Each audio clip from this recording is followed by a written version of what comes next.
এই যে মুরব্বীরা যারা আছেন, মঞ্চে অনেক মুরব্বীরা আছেন, দাড়ি পাকা মুরব্বীরা, জিজ্ঞেস করে দেখেন ওনাদের সাথে ওনাদের স্বামী স্ত্রীর পারস্পরিক বোঝাপড়াটা আমাদের তরুণদের মতো নাকি তার চাইতে অনেক স্ট্রং, অনেক হেভি না?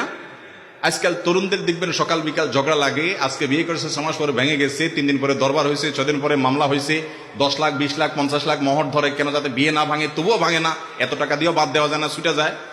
অথচ এত ভালোবাসাবাসি মুরব্বীরা তো এগুলো বুঝতেও না। এখন আপনি SMS এ ভালোবাসেন, মোবাইলে ভালোবাসেন, এমনি ভালোবাসেন, সিটিতে ভালোবাসেন, ফেসবুকে, মেইলে, কত রাস্তা ভালোবাসার আপনার। এত ভালোবাসার মধ্যে এত অশান্তি কেন?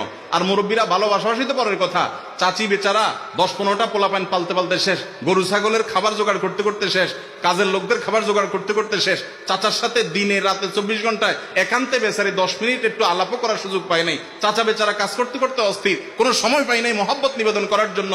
কিন্তু তাদের যে ভালোবাসা আছে, আজকের যুবকরা যত বদমাইশির যত রাস্তা আছে, হারামের যত রাস্তা আছে, অবৈধ যত রাস্তা আছে, সবগুলা খুলে উজাড় করে দিয়ে ভালোবেসেও প্রকৃত ভালোবাসা পায়